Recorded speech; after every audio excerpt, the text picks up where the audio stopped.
자리에 앉아주시기 바랍니다. 쉬는 시간이 좀 짧습니다. 5분은 더 지나간 것 같아요. 그리고 저도 따다 나갔다 들어오느라고 조금 소리 찹니다.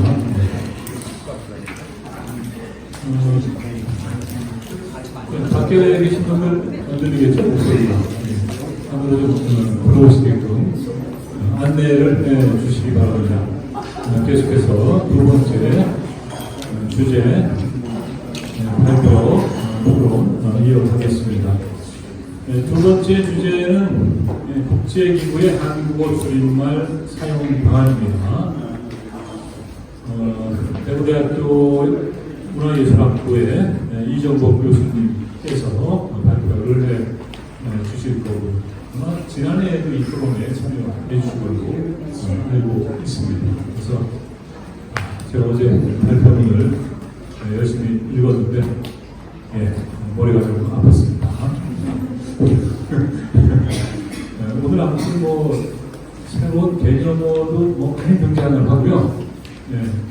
굉장히 좀 생각을 정리하기가 쉽지 않은 그런 내용들도 있고 그렇습니다. 그래서 좀 차분하게 들어주시면서 발표의 요지를 좀 잘 파악을 해 주시면 될 것 같고요.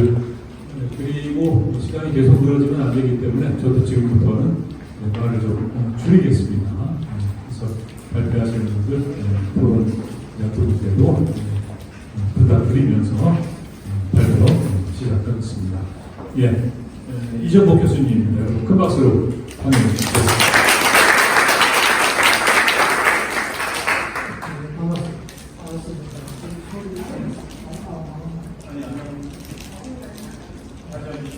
반갑습니다.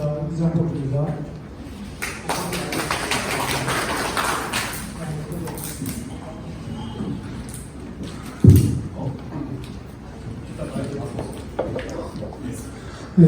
제가 서울에 올 때 보통은 차를 운전해서 올 때가 많이 있는데, 대구에서 서울까지 차를 운전하면 한 4시간 정도 걸리고, 그리고 고속열차 KTX를 타면은 타는 시간은 사실 1시간 40분 정도, 거의 반도 안 걸리는 거죠. 그런데 집에서 역까지 가고, 또 역에도 바로 이렇게 맞춰서 가긴 어렵고 최소한 20분, 30분 미리 또 가 있고, 또 내려가지고 또 이동하고, 결국 합치면 기차를 타고 4시간 그러다 보니까 평소는 차를 운전하는데, 오늘은 오랜만에 기차를 한번 타고 왔습니다. 근데 그 전에 글쎄 여기 어르신들 연세많은 선배님들 많이 계신데, 저도 조금씩 나이가 들다 보니까 예전에 30대, 40대 이럴 때는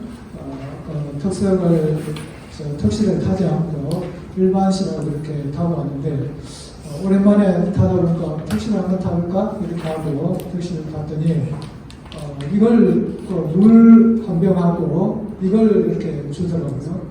택시를 선물로. 그래서 여기 보니까 지금 10월 말에 경주에서 아주 큰 행사를 열리죠. 첨성대 그림이 있고, 뭐라고 써놨냐면은 APEC 2005 코리아 이렇게 해놨다는 거죠. 그래서 저는 이걸 앞에 2025 이렇게 있는데, 표준 외래어 표기 발음은 아마 APEC 이렇게 되어 있는 것 같아요. 근데 인터넷 검색을 해봤더니 한겨레 신문에서는 APEC 이렇게 하고, 나머지 신문에서는 대부분 APEC 또 그렇게 표기를 하고 있더라고요. 오늘 토론 맡으신 선생님께서 한겨레 신문 기자이신데 혹시 와 계시나 모르겠네요. 이 교수님, 오늘 발표하고 관계 있는 얘기이신 거죠? 그렇죠. 발표 시간 좀 제한돼 있어가지고 걱정이 돼가지고. 빨리 진행하려고요. 이주순 선생님 혹시 보셨습니까? 그래서 한겨레 신문에서는 APEC이라고 이렇게 표기를 하는 이유가 혹시 있을까 좀 궁금했는데, 답변해 주실 수 있는지. 한겨레 신문 기자님이 이따가 세 번째 주제인데, 그러시죠? 네, 제가 한겨레 말을 제가 착각했습니다. 아니 발표가 아니고 수장인 박정수 놀부 기자인데요. 그 애초에 앞에 아시아투어 연계정책 할때 외교 심의위원회에서 그걸 APEC으로 접근하는데 저희는 그러니까 그걸 줄임말을 APEC으로 읽는 것은 영어식이다. 그러니까 기타 언어들에서는 그걸 아펙으로 읽을 수도 있다. 프랑스 예를 들어 이제 프랑스어 줄임으로는 아펙이라고 할 테고 그뭐 에스파냐어 말로서는 아펙으로 하시니까 우리는 APEC이 마땅치 않고 더 짧으니까 아펙으로 쓰도록 하자. 계속 그걸 지속해서 하고 있습니다. 알겠습니다. 더 줄이 짧기 때문에. 그래서 이 아펙의 A라고 하는 게 결국은 아시아를 줄이는 그 글자잖아요. 그래서 우리 그 외래어 표기에서 아시아라고 하는 게 그 표준 표기고 그걸 영어 발음식으로 뭐 에이시어 이런 에이지어 이런 식으로 적진 않잖아요. 그렇다면 이것도 APEC보다는 오히려 아펙 이렇게 표기하는데 길이도 일단 한 글자 짧잖아요. 어느 경제성도 있고 그런 것 같은데 어떤 공식 표기는 APEC 이렇게 돼 있어서 좀 아쉬운 게 있고 또 하나는 제가 이걸 보고 그 한글이 하나도 없다는 거죠. 그래서 이 선물을 받고 사람들이 이걸 보고 아펙이라고 하는 이게 뭐지? 그 정확히 뜻을 알고 있을까 이런 생각을 좀 한 거죠. 그래서 아펙 하면은 지난번에 그 한글 문화연대에서 인지도 조사를 하니까 자그마치 51.2%가 들어봤다 안다 이렇게 답변을 했다는 거예요.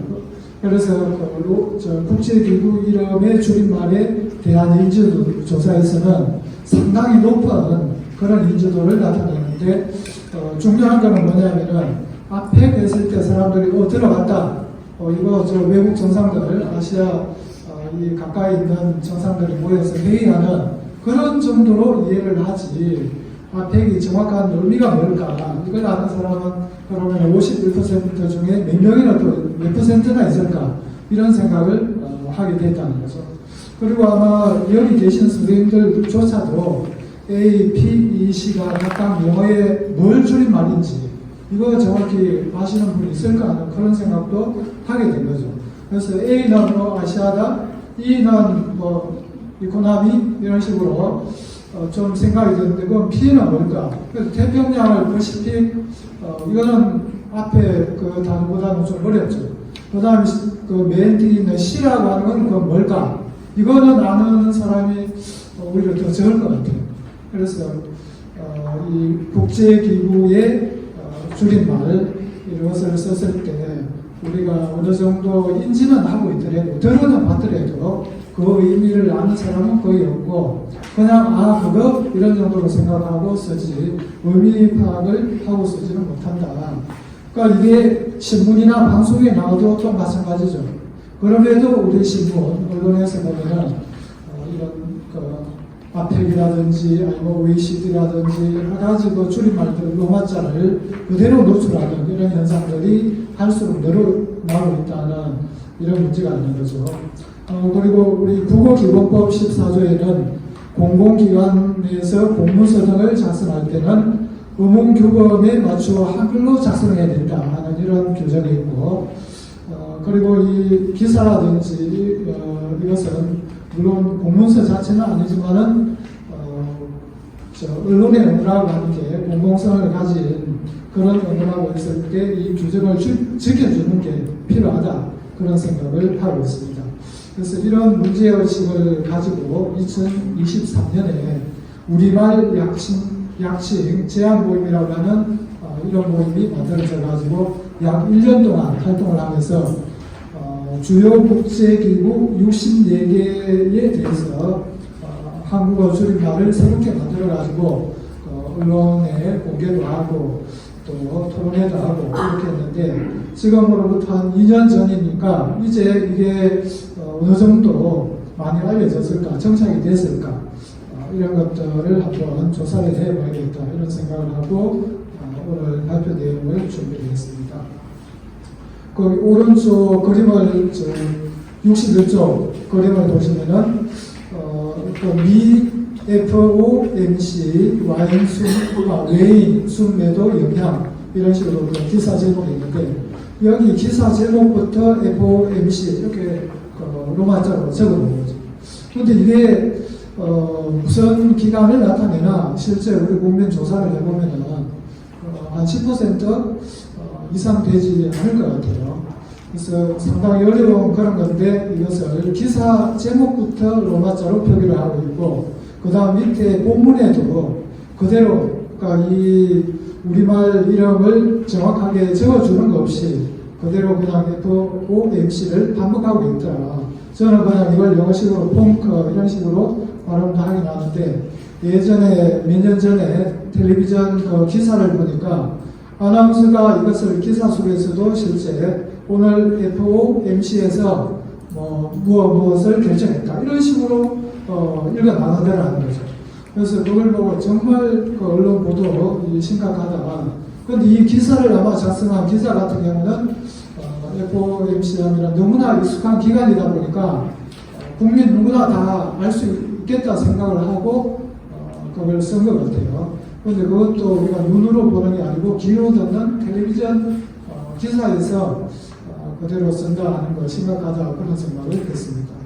그래서 우리말 약칭 제안 모임에서 64개를 순화를 했다 할까 우리말 줄임말을 만들어냈는데 그 모임에 참여한 인원이 처음 첫 회의에서 10사람이 모여서 회의를 했고 그런데 최종까지 또 한두 분이 빠지고 그렇게 했는데 저도 그 모임에 참여를 했기 때문에 오늘 분석하는 내용을 객관적으로 할 수 있을까 그런 좀 걱정도 있긴 있는데 그러나 제가 다 100% 결정을 한 게 아니기 때문에 또 객관성을 유지할 수 있도록 있을 것 같습니다.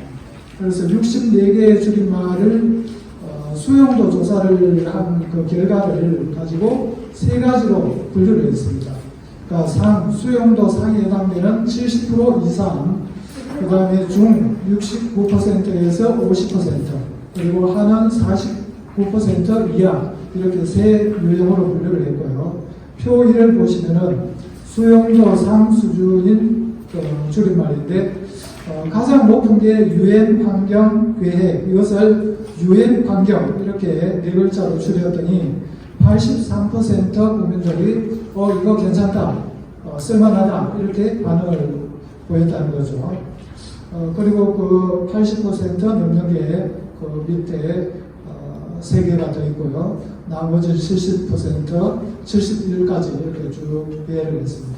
그런데 여기서 눈에 띄는 것은 로마자 줄임말 유엔 환경 계획 같은 경우는 UNEF라고 하는 거죠. 이걸 들어본 사람이 얼마나 되나 했더니 인지도가 8.6, 100명 중에 10사람이 안 된다는 거죠. 들어본 사람. 이 정도로 인지도가 낮고 가장 높은 게 71% WHO, WHO라고 하는 이게 71이고 또 77이 있죠. IMF. 한국에서 모르는 사람이 없는 단어가 되어버린 건데 IMF 그리고 IOC가 높고 또 세계 그 무역기구 WTO 하는 게 57 나머지는 거의 그 10% 이하인 경우가 절대 다수로 많았다는 그런데 거기에 비해서 새로 만드는 이 줄임말 한국어 줄임말은 여기에 있는 거는 다 71%가 넘는 거죠. 그래서 이것만 봐도 우리 국민들이 새로 만든 이 줄임말, 한국어 줄임말 여기에 대해서 상당히 긍정적으로 생각을 하고 또 이걸 적극적으로 앞으로 쓸 수도 있겠다는 그런 희망을 갖게 됩니다. 그리고 표 2, 64쪽 표 2를 보시면 수용도 중수준인 국제기구 줄임말이 있는데 거기에서는 69% 국제수로기구 이게 수로기구로 줄였는데 69고 제일 아래쪽은 인도태평양 경제협력체에서 IPEF 이게 51% 낮죠. 그리고 거기 아까 APEC 또는 APEC 하는 게 중간에 있는데 아시아 태평양 경제 협력체 하는 거, 이게 그 인지도는 51이고 수용도가 약간 더 높죠. 그래서 62%. 아태 경협체 이렇게 10음절을 5그 음절로 줄였으니까 50%를 줄인 거예요. 상당히 경제성이 높아진 거죠. 그래서 제가 아까 열차에서 이거 사진을 찍어가지고 제 페이스북에 올려가지고 이것을 영어 로마자만 있어서 이해할 수 있는 사람이 얼마나 될까, 최소한 그 줄임말을 아태 경협체 이거라도 적어줬으면 훨씬 이해가 쉽지 않았을까, 그런 내용을 페이북에 올린 적이 있는데, 아태 경협체 상당히 어느 경제성도 있고, 한국 사람으로서는 그걸 봤을 때 원말을 복구할 수 있는 그런 것도 훨씬 높아진다는 거죠. 그 다음에 세 번째 옆에 페이지 수용도 하수준인 국제기구 이름 보시면은 여기는 최하 25.1% 상당히 낮죠. 그리고 최고는 UN 평화 또는 평화를 한 게 49% 이런데, 거기에는 뭔가 좀 특징적인 게 있죠. 아투원, 아게온, 또 미게온, 이게온 해서 정말 뭐지? 처음 들어보는 발음 연결체라고 하는 이런 것들이 많이 있는데, 아마 너무 이 발음도 낯설고 뜻도 복구하기가 어려운 그런 것 때문에 이렇게 인지도가 낮은 게 아닌가, 이런 생각을 해봤습니다. 그래서 처음부터 이런 걸 염두에 두고 64개를 만든 건 아니지만 64개를 만들고 설문조사를 해봤더니 80몇%부터 25%까지 상당히 정규 복구라고 할까, 다양한 그런 수용도를 나타냈습니다. 그리고 여기에서 하나 주목되는 게 25.1% 수용도 제일 낮은 게 국련이라고 하는 이건데, 이게 아주 유엔의 국제연합을 줄인 게 국련이죠. 그런데 이 국련이라고 하는 단어는 이미 표준국어 대사전에도 실려 있는 단어라고 합니다. 그러니까 유엔이나 국련이나 발음도 이형절로 갖고 또 유엔보다는 국련하면은 뭔가 국가연합 이걸 쉽게 생각할 수 있음에도 이렇게 낮은 이유가 뭘까? 이것은 결국은 유엔이라고 하는 이 로마자 줄임말이 거의 모든 국민한테 100% 이미 정착이 되어버린 거죠. 그러다 보니까 쉬운 우리말 국련은 가장 이 낮은 25%를 받았다 하는 그런 걸 생각할 수 있고, 결과적으로 로마자 줄임말이 얼마나 우리한테 많이 퍼져 있나 하는 이것하고 한국어 새로운 줄임말이 새롭게 이제 정착될 수 있는 어떤 가능성, 이거하고 어느 정도 반비례 관계 이런 게 있을 수도 있겠다 생각을 하게 됩니다. 이 분석 결과를 정리하면은 66쪽에 거기에 넣었습니다. 수용도와 인지도, 수용도를 종합적으로 판단할 때 한국어 양침 제한 모임에서 제시한 한국어 줄임말은 일부를 제외하고 대다수가 한국어 공동체에서 그대로 수용될 가능성이 높다고 생각이 듭니다. 그리고 수용도가 인지도보다 훨씬 높은 대다수의 한국어 줄임말은 물론이고, 인지도가 수용도보다 높게 나오는 유엔 교육문화, 경협기구, 국대기구 이런 것도 상당히 수용 가능성이 앞으로 충분히 있다고 이렇게 생각을 하게 됩니다.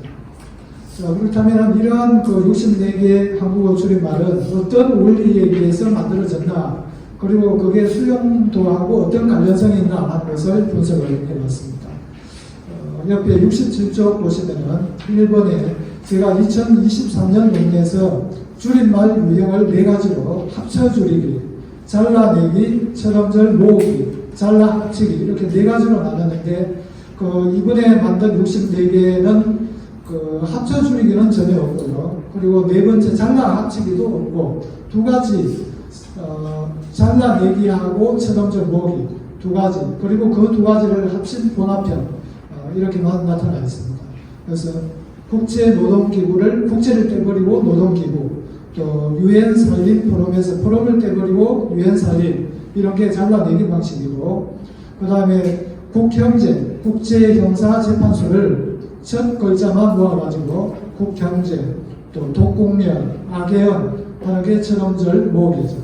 그리고 혼합형 같은 경우는 마약범죄국, 이거 보시면은 유엔 마약범죄 3부국에서 유엔 하는 것은 아예 떼버리고, 또 마약범죄 3부국을 범죄국, 이런 식으로 줄인 거죠. 그래서 마약범죄국, 이것은 두 가지 방식이 동시에 적용되었다 볼 수 있습니다. 표4 68쪽 보시면은 형성 원리하고 수용도 그 상관관계를 분석을 했더니, 수용도가 높은 경우 이것은 90%가 잘라내기 방식으로 만들어졌다는 거죠. 그리고 수용도가 하인 경우는 64%가 철음절 모으기 방식으로 만들어졌다는 거예요. 그리고 중 같은 경우는 45, 20, 35 이렇고. 그래서 결과적으로 잘라내기 방식으로 만든 이게 수용도가 전반적으로 높고, 철음절을 모은 이게 전반적으로 낮았다는 거예요. 그래서 일반 우리 화자들이 수용도 조사를 할 때 의미 파악이 쉬운 걸 결과적으로 높은 점수를 매겼구나, 이렇게 생각할 수 있는 거죠. 자, 그렇다면 앞으로 우리가 새로운 어떤 이 줄임말을 만들 때 잘라내기 방식으로만 만드는 게 좋은가? 그거는 아니라고 하는 거죠. 그래서 왜 그런가 하면은 잘라내기 방식 같은 경우는 철음절 모으기에 비해서 전반적으로 음절이 길어진다는 거죠. 그래서 제가 전체적인 이 음절 수를 조사를 해봤더니 1음절 정도 길었다 하는 그런 결과가 있었고, 또 하나는 의미는 투명하지만은 고유형 명사로서의 어떤 역할을 제대로 못할 수가 있다는 거죠. 그래서 그거는 뒤에 다시 설명을 드리고, 그림 6을 보시면은 국내 기관 기구 이름에 약치해가지고 제재심, 분조의, 아마 이거 여기 계시는 선생님들 대부분 처음 보신 단어죠. 그래서 기사 제목에 제재심, 분조의 하는데 이게 무슨 뜻이지?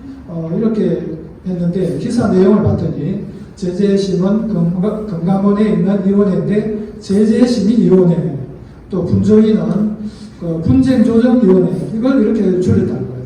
그래서 이것만 봤을 때는 의미 해석도 어렵고 뭔가 발음 음절 구조도 그렇게 듣기 좋은 이런 것도 아니고, 그런데도 의미를 한번 보고 나니까 이거 괜찮다, 그리고 아주 경제성이 있는 거죠. 그래서 괜찮다 이런 생각이 들었고, 그리고 우리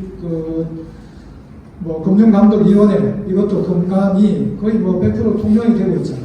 금융감독은, 금감은 이번에 없앤다고 해서 아주 더 신문에 많이 나오고 했는데, 거의 모든 국민들이 금감은 이렇게 쓰지, 금융감독은 잘 안 쓴다는 거죠. 그래서 이런 걸 보면은, 언어 경제성 면에서도 그렇고, 단어의 첫 글자를 합쳐서 했기 때문에, 줄임말 원 단어를 의미 해석을 하는 것도 쉽다는 거죠. 그래서 잘라내기 방식만 좋은 게 아니고 이 두 가지를 필요에 따라서 적절하게 섞어 쓰는 이런 것들이 좋다는 말씀을 드릴 수 있습니다. 자, 그렇다면 2년 지난 이 시점에서 언론은 64개의 새로운 우리말 줄임말을 얼마나 잘 쓰고 있나 하는 그런 말씀을 사장에서 정리를 해봤습니다. 언론 기사를 검색할 수 있는 종합 사이트 비카이저라고 하는 데서 최근 3개월 기사를 대상으로 국제기구 이름의 온 이름, 전체 이름과 줄임말이 어느 정도 쓰였나 조사를 했는데, 표 17 보시면은 71조 보시면은 자세히 볼 것도 없습니다. 거기 거의 100%죠. 유엔 평화 유지군, 이것을 유엔 평화국 성계 1에 있고, 나머지 99.9%는 전부 다 전체 로마자 줄임말, 이걸 그대로 쓰고 있었다 하는 거죠. 그래서 약침 제한 모임에서 이것을 1년 동안 10사람이 10번 회의를 거쳐서 열심히 만들어가지고 제시했고, 또 수용도가 거의 80%, 70% 높은데도 이걸 쓰지 않고 여전히 어려운 그야말로 암호 같은 이 로마자 줄임말을 쓰는 이유가 뭘까 그런 생각을 해봤습니다. 그래서 제가 2003년에서 로마자 줄임말은 한국어 줄임말에 비해서 어떤 장단점이 있나 그것을 분석했는데 로마자 줄임말은 일단 식별성이 강하죠. 눈에 띈다는 거예요. 특히 한글하고 로마자 섞었을 때 눈에 띄기 때문에 이걸 쓴다 하는 그런 게 있고 그리고 중요한 것은 적절하게 쓸 수 있는 한국어 줄임말이 사실 지금까지는 없었던 거죠. 왜냐하면 국제기구 이름을 그걸 우리말로 번역을 해서 쓰면서 가로수에 바로 약칭을 제시를 하고 그걸 정부 기관에서도 썼고 언론 기관에서도 그대로 쓴 거죠. 자, 그래서 적절한 말이 없었다. 자, 그렇다면 이제 수용도가 높은 그런 것들을 이렇게 제공을 했는데 앞으로 언론사들은 열심히 쓸 거냐? 자, 그런 걸 한번 생각을 해볼 수가 있습니다. 그래서 식별성 문제, 실제 로마자, 이거는 뭐 한자가 들어가도 그렇고 아라비아 숫자가 한글 속에 들어가도 눈에 띄는 거죠. 그래서 큰 문제는 아닐 수도 있고 그 4번 예를 보시면 74쪽에 보시면은 암볼이라든지 연준 이런 것들은 그 로마자로 적지 않고 곧 식별성이 없음에도 신문에서 거의 모든 신문에서 자발적으로 열심히 쓰고 있더라는 거죠. 그래서 결과적으로 좋은 그런 줄임말이 있으면은 식별성보다 오히려 그걸 생각하지 않고 우리 한국어 줄임말을 쓸 수 있겠다는 저는 그런 기대를 하게 됩니다. 또 한 가지 여기서 64가지 제시한 것 중에서 좀 문제점이라고 할까 약점 그걸 아까도 말씀드렸지만은 일반 그 명사로 쓰고 있던 그런 것들이 있는데 이걸 고유명사로 제시를 해서 정착이 될 수 있나 그런 문제가 있죠. 예를 들어서 국제올림픽 그 위원회를 그냥 올림픽 위 이런 식으로 네 글자로 줄였다는 거예요. 그런데 그게 신문 기사에서 이미 미 올림픽 이, 몽골 올림픽 이 이런 식으로 올림픽이라고 하는 게 일반 명사처럼 이미 쓰이고 있는 거죠. 자, 이런 상황에서 국제올림픽위원회를 가리키는 올림픽이 이걸 제안을 했을 때 이게 쓸 수 있나? 곧 이것은 고유명사로서의 기능을 얻지 못한다는 거죠. 경영기구도 마찬가지죠. 그 경영기구 이것도 북경영기구 또 한국 이집트 경영기구 이런 식으로 이것도 역시 마찬가지고요. 기후협약한 것도 마찬가지로. 그래서 우리가 처음부터 이런 것들을 고유명사로 줄임말로 제안을 했으면 문제가 없는데 몇십 년 지나가지고 지금 늦게 만들기 때문에 이런 문제가 생기는 거죠. 그 다음에 76쪽 6번을 보시면은 낯설면서도 정착 가능성이 높은 한국어 줄임말 하는 그런 내용이 있는데 이것은 아까 수용도 조사에서 아주 낮았던 그게 악예언, 이계언 이런 거였죠. 그러니까 그 처형절 모으기 방식이 전반적으로 낮았는데 이것도 큰 문제가 안 될 수 있는 게 최근 기사에 보니까 국가녹색기술연구소 상당히 길죠. 이걸 줄여가지고 녹기연, 그 다음에 전국투자자교육협의회 이것을 투교협 이렇게 줄여서 썼더라는 거예요. 근데 녹기연이나 투교협 이거 역시 상당히 어려운 발음이고 별로 들어본 그런 단어하고 유사성이 없는 거죠. 그럼에도 이걸 서점절 모으기 방식으로 줄여서 자발적으로 신문 기사에서 쓰더라. 자, 이걸 생각을 하면은 결국은 아까 악예언, 이계언 하는 낮은 수용도도 큰 문제가 되는 게 아니고 우리의 어떤 의지, 사용자가 이것을 필요가 있다. 자, 거기에 따라서 충분히 정착 가능성이 있다. 저는 그런 희망을 갖고 결과적으로 결론적으로 말씀드리면은 이 60세기에 이 제안이 상당히 의미가 있고 또 우리가 언론 그 기관 그리고 정부 기관 보도자료 이런 데서 의지를 갖고 적극적으로 쓴다면은 로마자 줄임말보다 언어 경제성도 높고 이해하기도 쉽고 그리고 언어 장벽 이것도 제거할 수 있는 아주 훌륭한 그런 결과물이다 이런 생각을 하고 국제기구 이름이 이거보다 훨씬 많잖아요. 그래서 여기서 다루지 않은 그런 이런저런 앞으로 또 국어원이라든지 언론단체에서 같이 협력을 해서 정하고, 그래서 뭐 토론 시간에 토론 두 분 선생님께서도 말씀을 하시겠지만은 신문사 방송국에서 뭔가 의지, 이걸 써야겠다 하는 의지. 지금까지는 사실 줄임말도 적절하게 없었고, 그 다음에 뭐 식별성이라든지 이런 것도 또 생각을 했고, 그러다 보니까 우리말을 쓸 생각 자체를 하지 못한 그런 측면이 있는데, 이걸 씀으로써 우리 언어생활의 많은 국민들한테 의미를 100% 충분히 전달할 수 있고 소통성을 높이는 그런 방법이다 이 생각을 하고, 저는 그 방안이라고 하는 그걸 한 단어로 말씀을 드리면 결국은 언론의 의지, 또 정부 기관의 의지, 이게 가장 중요하다 그런 생각을 하고 있습니다. 예, 제 발표 이렇게 간단히 말씀드리고 있습니다. 고맙습니다. 대학교 문화예술학부 이정호 교수님께서 국제기구의 한국어 줄임말 사용 방안이라는 제목으로 발표를 해주셨습니다. 지난해 그 한국어 줄임말에 대한 연구, 그리고 이후에 줄임말을 만들어서 또 제안을 하는 이런 일들이 있었고요. 그 결과에 대해서 말씀을 해주시고, 알쏭달쏭한 영어 약자보다는 한국어 줄임말 역시 의지에 달린 게 아닌가라고 강조를 해주셨습니다. 오늘 두 분 토론자를 모시겠습니다. 한 분은 방송기자연합회 지금 회장님이시고요. 문화방송 기자님이십니다. 박상호 기자님. 네, 박성호 기자님. 네. 그리고 또 한 분은 경향신문의 이지순 기자님입니다. 먼저 박성호 기자님 부탁드립니다. 네, 고맙습니다, 여러분. 이런 자리에 오게 돼서 영광이고요. 발제하신 분 발표 잘 들었습니다. 저는 사실 방송 기자를 MBC 문화방송에서 지금 30년을 해왔고요.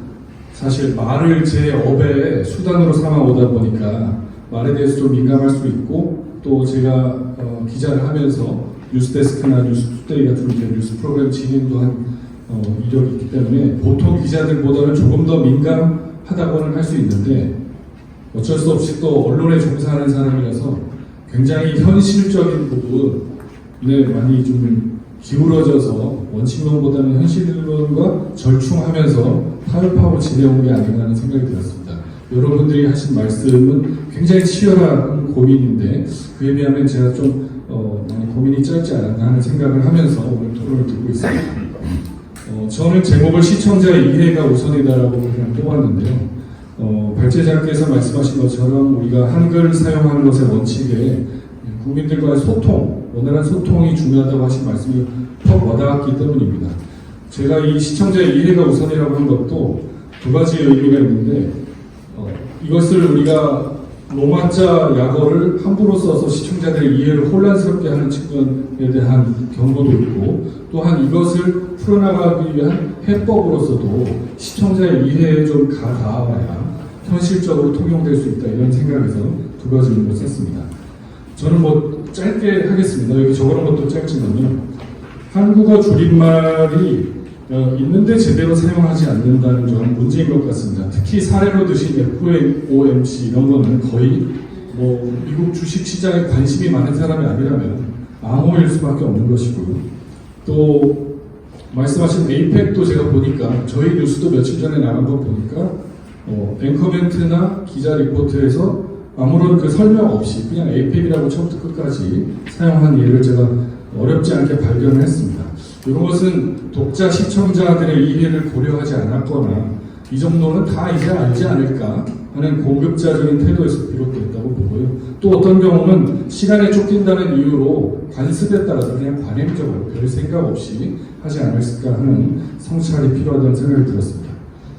여러 내용들 공감합니다만 이제 오늘 발제자께서 제안해 주신 이 약칭으로 약어 모임으로 제안해 놓으신 여러 표를 보면서는 사실은 이제 오늘 앞에 나온 토론과 비슷하지만 가는 방향은 공감하는데 가는 방법에서는 상당히 저 머리가 좀 아파서 방법론상에서는 조금 이견이 있을 수 있다는 말씀드리겠습니다. 제가 볼 때 이 줄임말로 제안하신 것이 현장에서 사용되지 않았던 이유는 현장에서 사용하기 어렵게 제안됐기 때문이라고 말씀드리고 싶습니다. 첫 번째 보면 실효성의 문제인데 유엔 환경계획을 유엔 환경으로 줄이면 글자 수는 둘로 줄어들겠지만 의미는 모호해진다고 봅니다. 국제 수로기구도 수로기구로 줄이면 글자 수는 줄어들지만 이게 국제 조직인지 국내 조직인지 알 수가 없죠. 저희들 입장에서는 대중과 원활한 소통이 목적이기 때문에 이런 부분에서 언론이 무조건 경제성만을 추구한다고 생각하지는 않습니다. 두 번째로 이 암호 같은 로마자 줄임말을 극복하려다가 또 다른 암호 같은 한국어 줄임말을 만들어내는 게 문제라고 보는데요. 여기 나온 이계은, 미계은 같은 표현을 실제로 이걸 이슬람 개발은행, 미주 개발은행 대신에 사용한다고 할 때 이게 과연 사용이 될지 의문입니다. 저는 여기 발제를 오늘 들으면서 국제기구 줄임말의 문제가 아니라 이거는 그냥 줄임말의 문제가 아닌가 이런 생각을 들었습니다.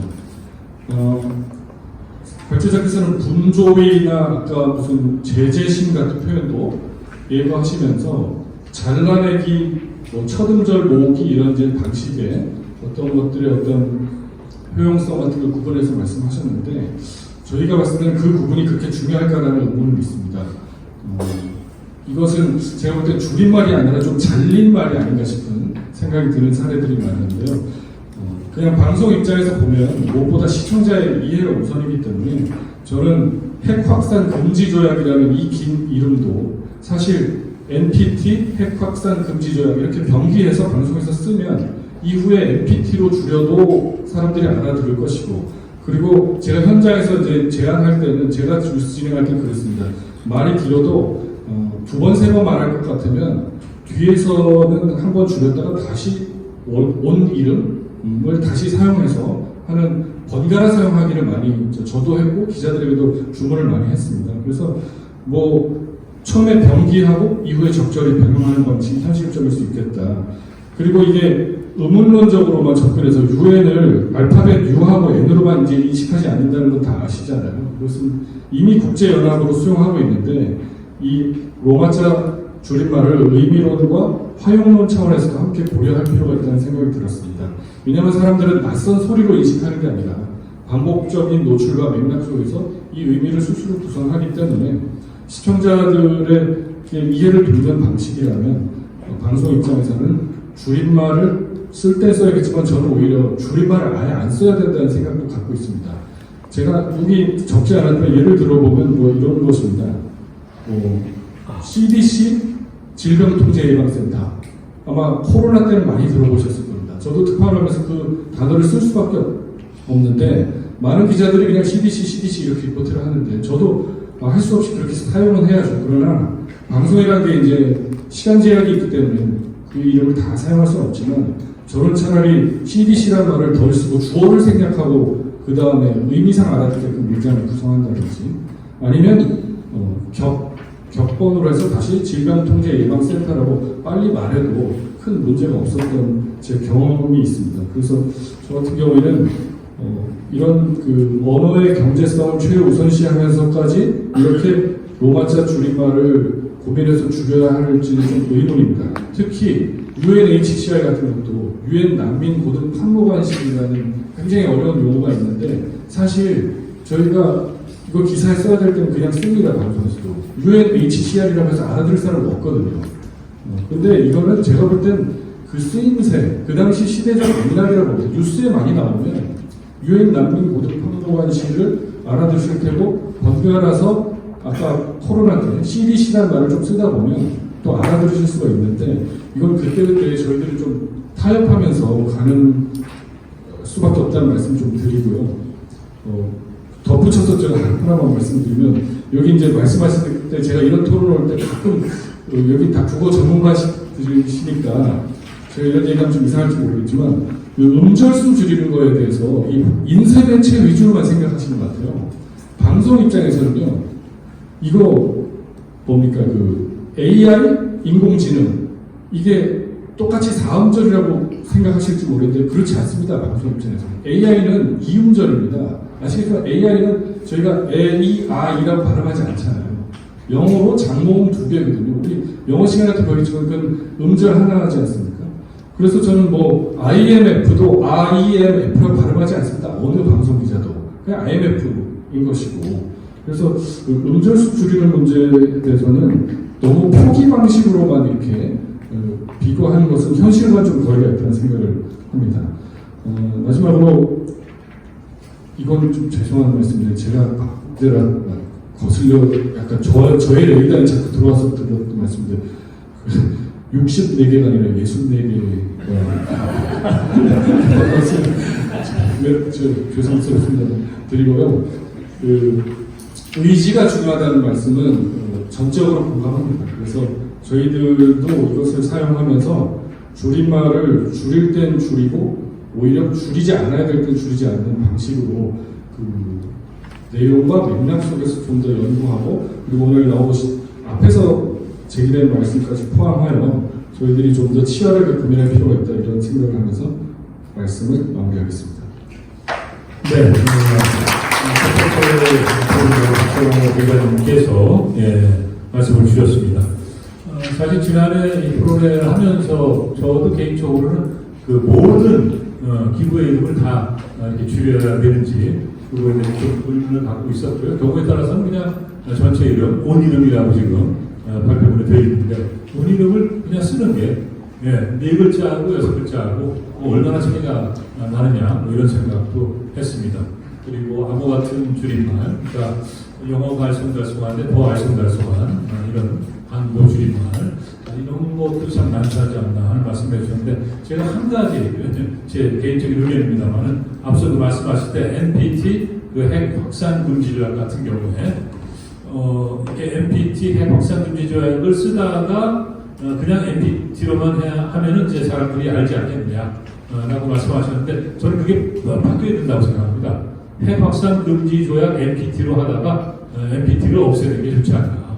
왜냐하면 그렇게 하면은 NPT가 계속해서 확장이 되고 정착이 되는 뭐 그런 현상이 되지 않을까 그런 뭐 염려 때문에 그냥 한 말씀 드렸습니다. 자, 계속해서 경향신문의 이지수 기자님 부탁드립니다. 소리가 들리시나요? 안녕하세요. 경향신문에서 교열부에서 지금 일하고 있습니다. 이지수이라고 합니다. 제가 토론회 이런 자리에 지금 서는 게 처음이라서요. 너무 긴장해서 지금 도망칠 실문을 먹고 왔는데 제가 열심히 해보겠습니다. 그래서 발표하신 분의 이게 주제기로 한국어 주제만 사용한 문제의식에는 저희도 특히나 저희는 이제 교열 입장에서는 100% 이제 동의를 하는데요. 말씀하신 것처럼 너무 고민 없이 그 약자를 그대로 수용하지 않았는가 반성할 지점이 좀 있었고요. 그래서 저희도 이 관련해서 경향신문에서 자체적으로 그 내부적으로 쓰는 스타일북이라고 하는 또 다른 영어말로 쓰는 그 기사 작성 지침이 있는데 거기서 한번 몇 년 전에 조금 폭넓게 시도를 해봤어요. 이런 국제기구뿐만 아니라 그런 정책이나 제도 같은 거 약자로만 쓰는 거 아니냐, 온이를 쓰거나 아니면 지시대명사와 뭐 이런 제가 한 것처럼 일반적 지시대명사와 일반 명사를 써서 그런 식으로 하는 걸 해보지 않겠느냐 해서 조금 진행을 해봤는데요. 근데 결과적으로는 이게 좀 정착이 안 됐습니다. 저희도 내부적으로는. 그래서 이게 왜 안 됐을까? 그래서 요번에 이제 그 토론의 주제를 듣고 나서 왜 정착이 안 됐을까 해서 짚어봤는데요. 그러니까 첫 번째 가장 큰 원인은 이제 신문이라는 특히 지면, 종이신문이라는 그 지면을 하기 때문이에요. 종이신문은 보시면 아시겠지만 굉장히 정보가 압축적으로 들어갈 수밖에 없거든요. 한정된 지면이기 때문에 모든 기사를 정면으로 펼치면 좋겠지만 그럴 수가 없어서 압축을 하다 보면 단어를 빠지고 다 어차피 보시면 아시죠. 명사로만 나열하는 경우도 있고 그러다 보니까 이제 가장 쉽게 손을 댈 수 있는 부분이 그런 부분이에요. 오디오를 줄이는 것, 영어 국제기구를 영어 약자로만 간략하게 표기하는 것. 그래서 이제 그런 부분에 특히 이제 등장 빈도가 높을수록 이게 더 가장 손쉽게 이제 그 지면을 작업할 수 있는 방법이기 때문에 그래서 이게 이제 분량을 그런 식으로 이제 저희가 조절을 하고 있어서 그랬습니다. 그리고 또 하나는 이제 지금 말씀하신 것처럼 저희도 이제 뭐 기사를 쓸 때 은이름을 먼저 쓰고 그 다음에 괄호를 국제통화기금 괄호를 IMF를 쓰는데 그러면 이제 국제통화기금이 앞으로 나올 때는 IMF로 바뀌었다는 개념으로 저희가 괄호를 쓰거든요. 그래서 그거를 쓰다 보니까 이제 그 지면의 한계와 같이 맞물려서 이 국제통화기금이 나올 자리에는 다 IMF로 대체를 하게 되는 거죠. 그래서 그런 인식이 이제 오랫동안 바뀌어왔기 때문에 그런 뭐 한국어 줄임말을 좀 사용을 해야겠다는 그런 고려가 부족하지 않았나 싶습니다. 그래서 뭐 그런 부분도 있고요. 그리고 이제 저기 발표하시는 분들 말씀하신 좀 식별성 면에서도 특히 신문 같은 경우에는 지면이기 때문에 그 팔자로만 있기 때문에 글자로만 있기 때문에 거기서 어떤 식별성을 줄 수 있는 방법으로 영어 약자를 쓰는 그런 측면도 있고요.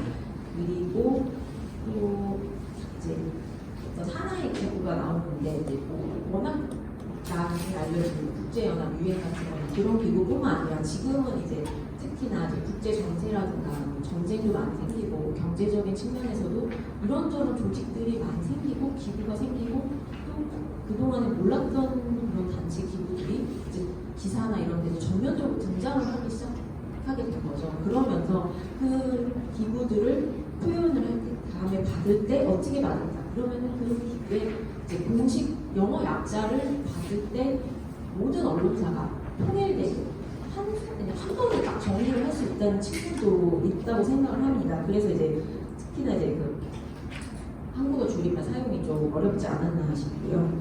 그래서 여기서 이제 계속 이렇게 나오는 연준 같은 경우가 이제 되게 특이한 경우인데요. 연준은 식별도 같지만 처음에 나왔을 때는 이게 지금도 그렇긴 한데 기사를 보시면 약자를 FED로 쓰는 데가 있고 FRD로 쓰는 데가 양쪽이 나뉘어져 있는데요. 저희도 조금 이제 혼동이 왔다가 그러다가 정착이 이것도 좀 애매하면 FED로 이제 정리가 되긴 했지만 연준으로 쓰자. 그러니까 실제로 FED 상황조보다 이 정도 줄어들었고 그리고 연준 여기 제가 쓰는 것처럼 식별성에서도 연준이 물론 한글이긴 하지만 한글이라서 영어만큼의 식별성이 떨어지긴 하지만 그거는 식별성이 낮아져도 크게 이해하는데 지장이 없는 그런 측면이 있더라고요. 예를 든 것처럼 연준이 국립 인하했다는 문장을 미국이 국립 인하했다, 미국 정부가 국립 인하했다 해도 대체를 충분히 할 수 있기 때문에 여기서는 식별성이 조금 크게 문제가 되지 않는다고 생각을 합니다. 그래서 마찬가지로 안보리는 오히려 영어 약자를 거의 본 적이 없을 정도로 그건 오히려 학교에서 배울 때부터 안보리라고 배워왔던 것 같아요. 어떻게 보면 그런 측면에서도 교육 과정에서부터 이제 영어 약자를 써주던 것도 있고 그래서 이제 그런 좀 사람들한테 익숙해진 그런 측면도 있지 않았을까 싶습니다. 그래서 우리 정부 부처나 기관 같은 것도 언론사마다 조금 그리고 기자마다 또 줄이는 방법이 조금씩 다르기도 해서 보면서도 우리나라는 뭐 알죠. 어떤 조금 다른 것도 어떤 기관을 지칭하는 건 알 수 있지만 국제기구라면 특히나 더더욱 통일성이 필요하다고 생각을 하고요. 그래서 이게 이제 아까 말씀하신 것처럼 초등절 모음이나 아니면 뭐 잘라내기 했을 때 어떤 거는 초등절로 모아서 단어를 만들고 어떤 거는 잘라내기 위해서 단어를 만들면 이걸 어떤 기준으로 해야 되는지 그걸 또 기자들은 또 다 숙지를 해야 되고 그러면 또 번거로움이 생기고 그리고 거기에 왔을 때 이게 잘라내기든 뭐 했을 때 그 시를 이제 기사를 이제 작성하는 기자들이 나는 이렇게 그러니까 일단은 1차적으로 왜 이렇게 써야 하는가 그러니까 공식적인 영어 약칭이 있는데 이렇게 써야 되는가 1차적인 그런 게 있고 그 다음에 이거는 저는 별로 그렇게 이게 맞지 않다고 생각을 합니다라고 의문을 가질 수도 있고 그래서 그런 두 가지 문제의 수용도나 선호도도 좀 고려를 해야 될 것 같고요. 또 그런 면에서 반면에 이제 신문 쪽은 지금은 이제 온라인 쪽 신문도 많이 되고 있거든요. 저희도 이제 기사 자체도 온라인 쪽에서 많이 쓰고 있어서 말씀하신 것처럼 온라인 쪽 같은 경우는 굳이 약침을 쓸 필요가 없죠. 그냥 이름 계속 가도 주변에 제약이 없기 때문에 어떻게 보면 이해의 면에서도 더 좋고요. 그러니까 그런 걸 살려가면서 이제 약침을 써야 된다 싶으면 오히려 온라인 지면에서 조금씩 시도를 해보면서 좀 추이를 보는 게 어떨까 싶은 생각도 들었습니다. 그래서 그 과정에서 이제 익숙해지고 IMF나 아니면 뭐 OECD 같은 APEC 같은 거를 그런 것까지도 한국어 줄임말 손을 볼지 실제로 이제 뭐 국제 통합임 이런 거는 아까 말씀드린 것처럼 교육 과정에서부터 이미 교과서나 이런 데서 IMF랑 영어가 막 같이 표기가 되고 그럴 거예요. 그러니까 그런 것도 있고 그래서 거기서부터 손을 댈지 아니면 그 시민 조사해 주신 게 있으니까 그 시민들의 인지도와 수용도, 선호도를 따져서 어느 정도 구분을 짓고 그리고 그 구분을 지을 때 어느 기준을 줄 것인가 그렇게 좀 그것도 좀 고민이 필요할 것 같고요. 그러면서 결정적으로 그러니까 가장 중요한 건 이제 현장에 정착시키는 건데 현장에 정착시키려면 이제 언론 관련 현업 단체들이 좀 많이 적극적으로 움직여 주시게 할 것 같기는 합니다. 그래서 거기서 이제 계속 제안도 하고 이런 식으로 썼으면 좋겠다. 제 의견 제시를 좀 해주시고 그리고 저 이제 평화롭게 정부 차원에서도 기사들, 그러니까 보도자료나 설명자료 낼 때도 될 수 있으면은 좀 풀어서 줄임말을 영어 약자를 쓰지 않는 쪽으로 풀어서 내주는 걸로 해서 그걸로 해서 계속 기자들이 그 자료를 접하면서 좀 더 친숙해질 수 있는 그런 좀 방법을 마련하는 게 어떨까 싶고요. 그리고 이제 좀 전에 말씀드렸듯이 이제 국제적으로 워낙 사건 사고가 많이 일어나고 하면서 여러 기구들이 이제 갑자기 나타나고 새로 생기고 막 등장을 하는데 새로 생기고 등장한 그 단계에서부터 좀 개입이 필요할 것 같습니다. 특히 이제 그 국립국어는 지금 새마을위원회 같은 경우에는 외국어가 들어오면 정착이 되기 전에 새마을을 바꾸는 그런 작업을 하듯이 그런 걸 하듯이 그런 전쟁이나 관련하는 난민기구나 관련된 그런 단체들이 많이 등장을 하는데 그런 단체들이 처음에 나왔을 때 그거를 바로 정리를 해서 바로바로 활용할 수 있는 그런 좀 창고라든가 그런 게 좀 같이 있으면 되지 않을까 싶습니다. 여러 쉽진 않을 것 같은데요. 그 방향은 한국사의 주립으로 가는 게 맞다고 저는 생각하고 교육장에서는 저도 그렇게 생각하고요. 방법은 계속 고민을 좀 해야 될 것 같습니다. 원론적인 말씀이지만 결국에 고민과 고민이 필요하다고 생각합니다. 네, 이재선 기자님께서 토론을 주셨습니다. 이런저런 처음 와서 그 청심환을 드셨다고 말씀하셨는데 오늘 저 토론자 사례에다 그 청심환 값을 좀 따로 좀 이렇게 드려야 될 것도 같고 청심환이 그 효과가 있나 보다 이런 생각도 했는데 근데 그 제가 한 가지 좀 걸리는 게요. 그 신문 이 지면이 제한되어 있다 이런 얘기를 제가 수십 년 듣거든요. 네. 근데 그건 진짜 변명을 위한 변명이 아닌가 하는 생각을 합니다. 예. 왜냐하면은 이 기부 이름 7글자인데 이걸 짧게 영어로 그냥 이게 뭐죠? 이게 FED, FED. 예. 이게 한글로 쓰면 연방준비제도 6글자, 3글자, 짧긴 짧죠. 짧긴 짧은데 저는 그 다른 데서 이걸 줄일 수 있지 않을까 그런 생각도 합니다. 예, 연방준비제도. 예. 그 제가 너무 얘기를 많이 하는 것보다 이정복 교수님께서 하신 말씀이 많으시겠죠. 두 분 선생님 의견 잘 들었습니다. 구체적인 질문이라기보다는 각각 종사하시는 현업에서 느끼시는 그런 상황을 좀 도청해서 말씀해 주신 걸로 이해가 되고요. 방송 같은 경우는 사실 음악자 줄임말을 많이 쓰는 이유가 식별성 이게 상당히 중요한데 그런데 말로 듣는 이 방송에서는 이 식별성이 사실 문제가 되지 않죠. 그렇기 때문에 그 의지에 따라서는 신문보다는 방송에서부터 이 줄임말을 빨리 쓸 수 있다고 생각을 하고, 그리고 그 아까 말씀하신 것 중에 줄임말, 그러니까 꼭 줄여야 되는가 그런 말씀하셨는데, 그런데 이 언어 경제성이라고 하는 것은 정말 무시할 수 없는 모든 언어 사용자의 제1 그런 그 요인이죠. 그래서 요즘 인터넷 통신 공간에서 글쓰기를 할 때 일반 그 누리꾼들은 거의 모든 단어를 다 줄일 수 있는 걸 다 줄이는 거죠. 그래서 이 몇 년 전에 토론회 할 때 이 줄임말이라고 하는 그 발생 동기 이런 것들을 인터넷 공간에서의 그 줄임말 사용 이런 것하고 연계해서 같이 설명도 드리고 있는데, 그 줄임이라고 하는 것은 우리 언어사회에서 아주 기본적으로 중요한 그런 문제다 하는 말씀드리고, 또 하나 그 방송 뉴스 같은 경우는 신문하고 다르게 말로서 빠르게 이렇게 지나가는 그런 내용이기 때문에 가능하면은 줄임말을 쓰지 않고 문말을 그냥 써주는 이런 것도 도움이 되죠. 그래서 제가 이 그 논문을 써서 그 보내기 전에 가족한테 좀 읽어보라, 의견 달라, 일반 화자로서 의견 달라, 그렇게 했더니 무슨 말을 하냐면은 방송이든 신문이든 제발 그 이 줄임말 좀 안 썼으면 좋겠다. 그러니까 이 줄임말 때문에 이해가 안 된다는 거예요. 그 사실 신문 기사도 보면은 그 한 기사 내에 원말이 있고 줄임말 나오는데 줄임말이 2번 이상 나오는 기사가 없다는 거예요. 그러니까 원말 한 번 나오고 줄임말 한 번 나오고 이런 식인데, 그러면 그 결국은 한 2-3글자, 3글자 줄이기 위해서 줄임말을 써야 되냐, 이런 문제가 있죠.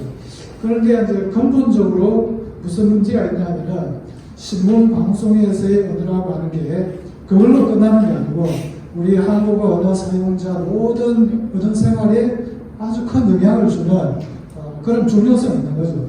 그래서 아까 제가 말씀드린 언어 긴 형식을 줄여서는 언어 경제성통이라고 하는 것은 누구나 거절할 수 없는, 거부할 수 없는 강력한 도구인데, 방송에서 그 방송 그 보도 기사에서 의미 전달을 쉽게 하기 위해서 줄임말을 쓰지 않는다고 해서 국민들이 안 쓰는 게 아니라는 거예요. 그러니까 신문 기사에서는 쓰게 되고, 신문 기사조차도 아까 FOMC 그거 적어도 모르잖아요, 무슨 말인지. 그러면은 저 연방공개시장위원회 이걸 쓰더라도 국민들은 대화를 할 때, 그걸 가지고 대화를 할 때, 자 그러면은 10월 말에 경주에서 아시아 태평양 경제협의체 회의가 있다더라. 이걸 반복해서 국민들이 말을 할 수 있냐는 거죠.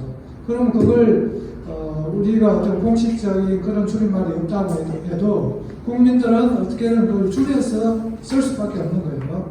그래서 저도 뭐 카톡 같은 거 할 때 가능하면 뭐 줄임말을 안 쓰려고 하지만은 저도 모르게 줄임말을 쓰게 돼요. 근데 그 중에 하나가 뭐냐면은 뭐 가겠습니다, 묻겠습니다 할 때 get 밑에 사이시오 2개 붙이잖아요. 그러니까 이게 3번을 이렇게 눌러야 되는데 너무 번거롭게 생각이 되는 거죠. 이 작은 자판에 2번 쓰다 보면 오타가 생기고 3번 쓰면 막 힘들고. 그래서 결국은 제가 만든 표기 원칙은 뭐냐면은 그 쌍시어 같은 경우는 하나만 쓰는 거죠. 그러니까 가겠습니다 할 때 get 밑에는 하나만 쓰는 거예요. 그래서 시험 답안지 아니면은 저는 이제 get 하나만 쓰자 이렇게 하고 있는데, 그 정도로 이 언어 경제성이라고 하는 중요한 거죠. 그래서 방송에서 어떻게 하든, 신문에서 어떻게 하든, 그래서 이해를 잘 하기 위해서 줄임말 안 쓰고 쓴다 하는 건 좋지만, 그게 계속 할 수는 없고, 또 국민들의 언어 생활에서는 악의용 같은 이런 말이 자발적으로라도 나올 수밖에 없다. 또 하나, 방송에서 아까 핵확산 금지 조약, 그리고 NPT 뭐 이런 식으로 말씀하셨는데, NPT 자리에 핵확산 금지 조약 곧 핵합금 이런 식으로 몇 번만 방송을 해주면은 그게 온 그 한국 사람들 머릿속에 바로 들어갈 수 있다는 거예요. 그래서 여기서 그 방송에서의 어떤 어려움이나 신문에서의 어려움 그런 걸 말씀하셨는데, 중요한 것은 언어 장벽을 없애고 이해 소통을 원활하게 하기 위해서 한국어 줄임말을 우리가 좀 자발적으로 써주는 게 좋겠다. 그러니까 신문 방송에서 아나운서는 한 번 말을 하지만은 그걸 듣는 사람은 몇 백만, 몇 천만이 될 수도 있죠. 그 많은 사람한테 쉽게 의미를 전달하는 거, 이거는 정말 경제적으로 따질 수 없는 엄청난 효과라는 거죠. 그래서 그런 기본적인 어떤 원칙에 동의를 하신다면은, 이 실행 과정에서 나타나는 작은 문제, 이런 것들은 앞으로 조금씩 정리를 하고, 이렇게 충분히 해결을 할 수 있다, 이런 생각을 하고, 몇 년 전에 한글 문화협회에서 이런 실제 우리 언어 사회 문제를 꾸준하게 행사를 했잖아요. 그런데 아쉬운 거는 이런 것들이 확산이 안 된다는 거죠.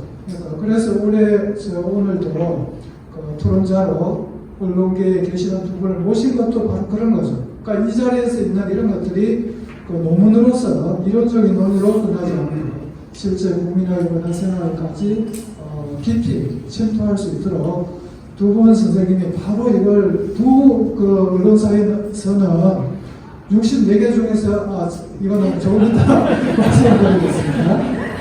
마음에 안 드는 게 몇 개 있을 수 있죠. 한 10개 있을 수 있는데 마음에 드는 나머지는 쓰시라는 거죠. 써보고 해보고 반응을 보고 또 부족한 것 아까 또 좋은 말씀을 해주셨는데 외래어 문제가 지금 어려운 이유가 처음부터 순화를 만들고 또 처음부터 이 우리말 줄임말을 만들었으면 우리가 이런 학술대를 사실 할 필요가 없잖아요.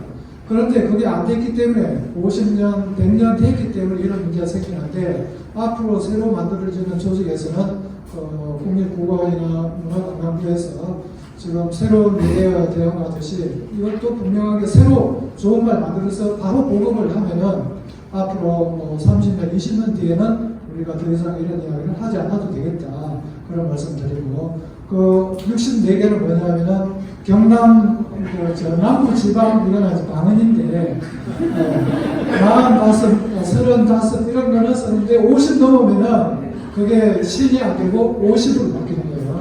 그래서 예전에 우리가 온도 쓰고 전문도 썼는데 경상도는 이게 변화가 빠르잖아요.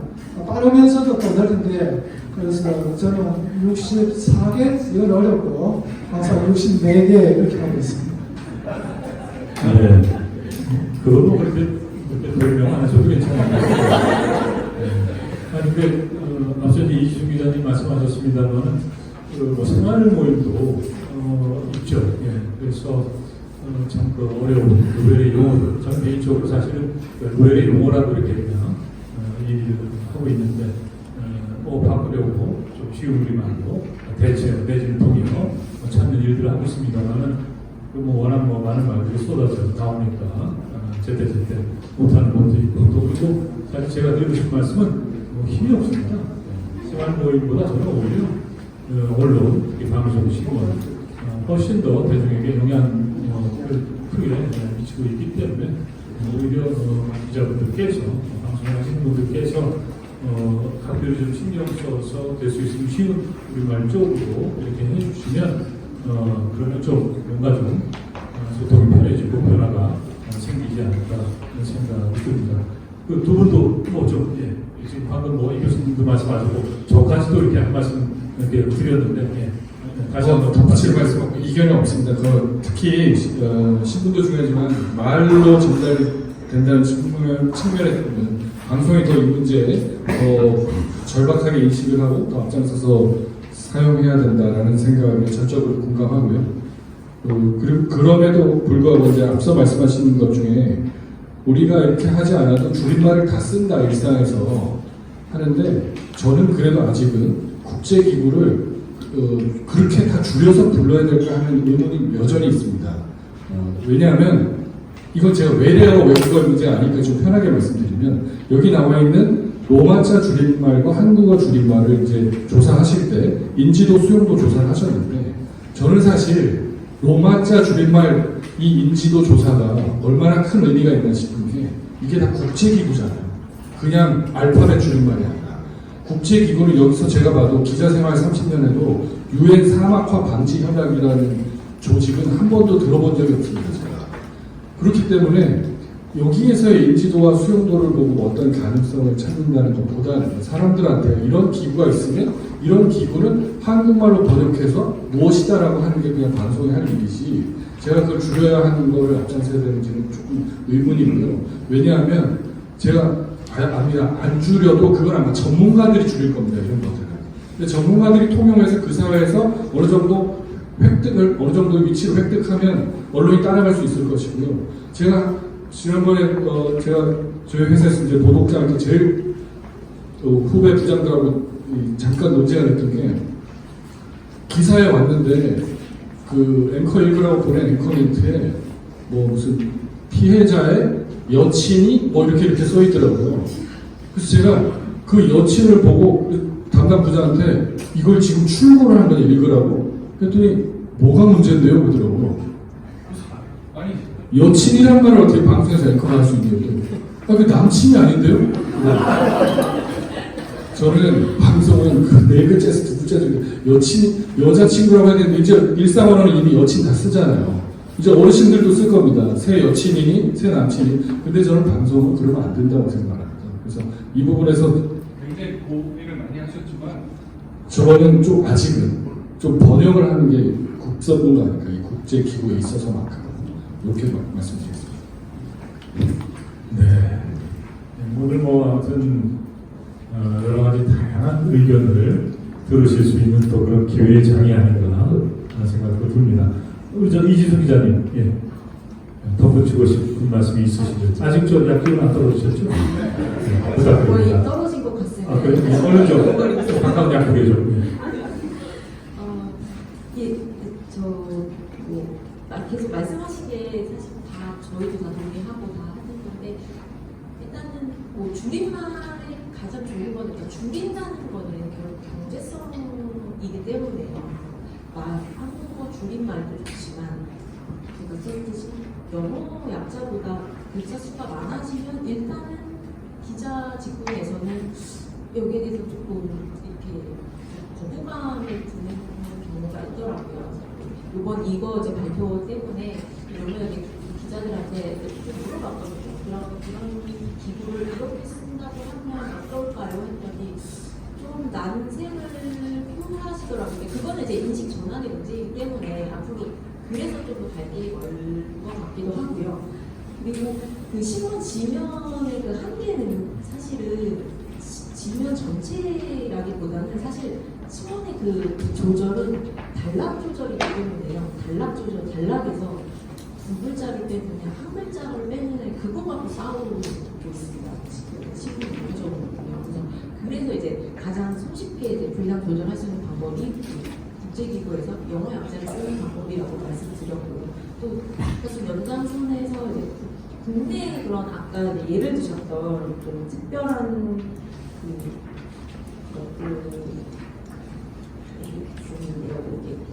국내 단체나 이런 걸 이제 약자로 줄이는 경우에는 아마 그거는 이제 기자들이 그 글을 쓰면서 그 단체한테 아마 확인을 받을 거예요. 이렇게 줄여도 되는지 기자 지명 불량사 있기 때문에 확인을 받고 그 예를 들면 저희 같은 경우 사교육 법정공제상 같은 경우는 초창기에는 최대한 줄이려고 사법세로 줄였어요. 사법세로 줄였는데 단체에서 이거는 좀 의미가 맞지 않을 것 같아서 사교육 법정으로 해달라고 해서 그렇게 바뀌기도 하거든요.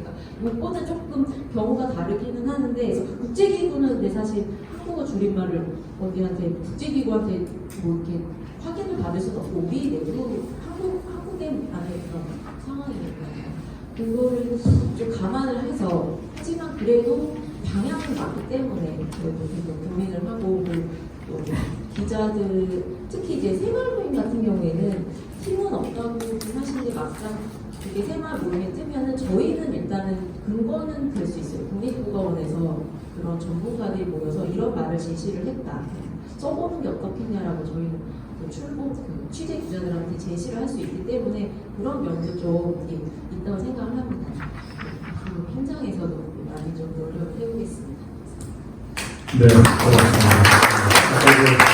이정복 교수님께서도 간곡하게 부탁을 드렸습니다만 정말 언론, 방송의 영향력이 크죠. 저는 몇 년 전에 깜짝 놀란 게 평생 터키라 그러다가 하루아침에 튀르키예로 바뀐 게 그게 방송에서 앵커들 기자들이 다 튀르키예라고 하니까 그렇게 빨리 바뀐 게 아닌가 생각을 합니다. 사실 키예프는 잘 몰랐었어요. 네, 우크라이나 쪽은 잘 모르니까 그것도 하루아침에 키이우로 바뀌었다. 그것이 물론 뭐 그 나라들이 뭐 그렇게 부탁을 해서 뭐 바꾸기로 했다라는 건데 바꾸기로 한다고 해서 바로 바뀌는 건 아니거든요. 그런데 역시 방송 신문에서 그렇게 하니까 아주 빨리 바뀐 게 아닌가 생각합니다. 이 말씀은 굳이 드리고 언론인들께서 좀 잘 해주십사는 부탁의 말씀을 드리려고 한 겁니다. 네. 자, 혹시 청중석에서 네, 손을 먼저 드셨는데 마이크를 좀 요거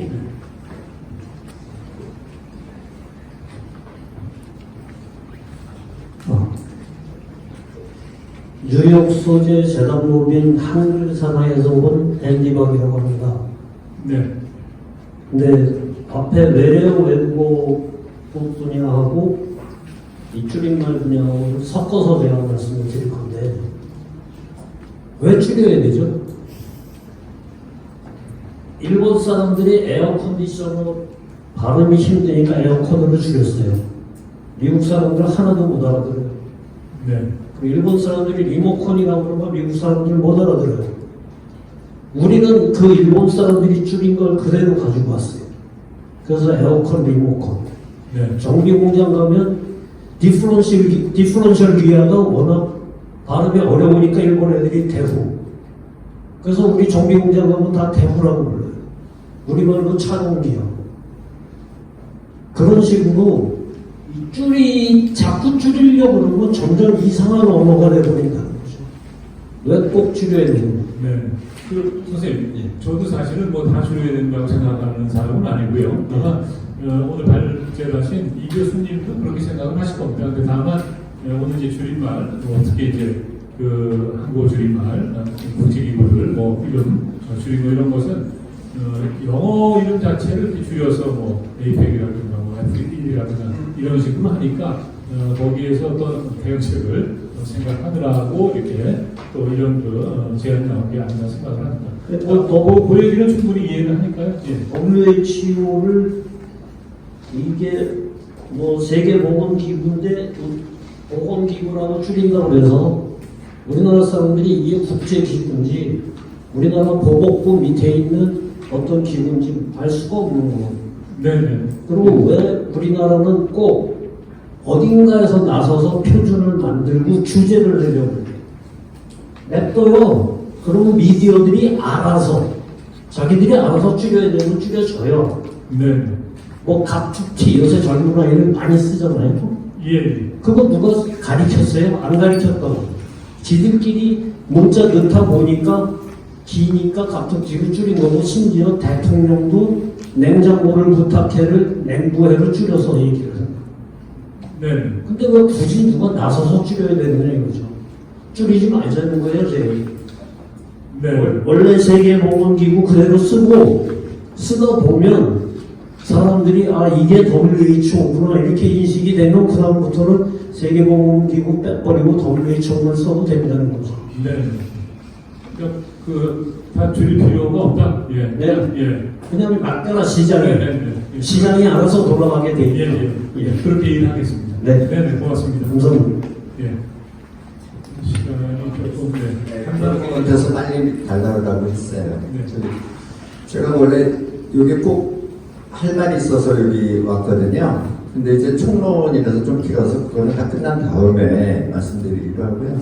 지금 발표하신 부분에 대해서 이 선생님, 이정국 선생님의 그 내용 잘 들었고요. 그런데 방송 다룰 때 이 발화하는 거하고요. 자막을 나눠서 이렇게 취급하시면 앞으로 쓰실 논문이 훨씬 더 좋아질 것 같아요.